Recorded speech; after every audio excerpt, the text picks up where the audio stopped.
enough about talking about Johnny Depp's dogs because it's making me really sad. Let's talk about Jem and the Holograms, okay? A lot of people are talking about this new trailer, the live action movie trailer. We all know it as an 80s animated cartoon. Loved it. Welcome to Starlight Enterprises. This is Rio. Hi, girls. You are no longer Jerrica. Jem, that's what we call you now. Now, people aren't really impressed with this live action version. Let me share some of the tweets. We have the Jem and the Holograms movie looks terrible. Effectively nothing of the original is in there. The Jem and the Holograms movie looks absolutely terrible. Pretty gutted, to be honest. Was so excited, favorite movie. Well, looks like they want musical drama instead of musical fantasy for Jem and the Holograms. Sigh. Thoughts, 5 words or less. This Jem, no Jewel. Ooh, 2 points for Karamo. That's a good one. I ain't no hologram girl. I love it. I love it. Okay, to your point, this ain't no Jem. And I mean that in more ways than one. Yes, it's no Jewel, but at the same token, this is not Jem.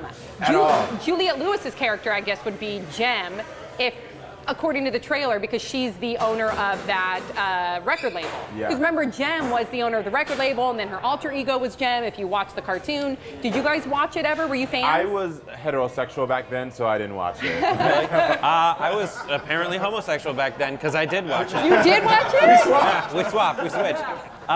Yeah, well, it was on after Alvin and the Chipmunks. Oh, I loved Alvin and the Chipmunks. And then I just stuck around because I loved it. But I do remember like a carpool situation where my brother and I were very embarrassed because someone made fun of us for watching I Jem. do know that my sisters used to watch it, and because they used to be the black girl that's the drummer. Yeah. And so when I was looking at the trailer, I was like, oh, cool.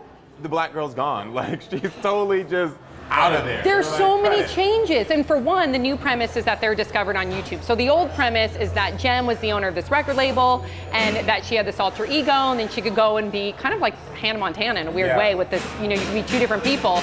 But in the new version, they were discovered on YouTube. And so that's Jem and the Holograms. There's Juliette Lewis's character is the owner of the record label, not even in correlation to the original. Yeah, here's the thing. Do you like that premise with the YouTube discovery, though? Like, the kids don't know. The kids it's aimed at don't know the old Jem. Yeah. So if you look at this premise by itself, like, I like it. It's like a person you can't argue with someone who wants to maintain her own identity through going into all these like big, you know, big music worlds things. Like, I'm fine with that. Listen, we're 80s babies and we're snobs. So that's the problem. When it comes to being an 80s baby, I don't want you f***ing with any of my 80s shit, okay? If the story was she lived a dual life, I need her to live a dual life. I don't want you to give her some YouTube shit going on now. Like, it doesn't work for me. Yes, amen. Agree with you there. Now, if you guys could pick any 80s cartoon that's nostalgic to you to reboot into a live action film, what would it be? Done and done, He-Man, and I want Chris Hemsworth and like nothing so that I can like have a fun time watching it. Can I be She-Ra? Hell yeah, you can be. Yes. As long as I can be his fluffer. Done. Okay. Done. Brett? For me, I want it to be Tailspin. That is dope. Tailspin's the answer. What about Tailspin? Oh yeah. Oh yo. I would make it. That's a great one. I immediately thought about the Jetsons, but then I was like, didn't they do a live action version of that, or did they not? I feel like they did. I feel like they did, but I feel like they need to do it again. Is the Jetsons like 70s? Was that 70s? No, it was 80s. It was like, I think it was like Don't Flintstones age era. me. No, but they replayed it in the 80s all the time. Okay, but it was like the Flintstones. The Flintstones was an old cartoon that like I still grew up on. I grew up with the Flintstones too, and I would have said Jem and the Holograms, but now I would say Jetson.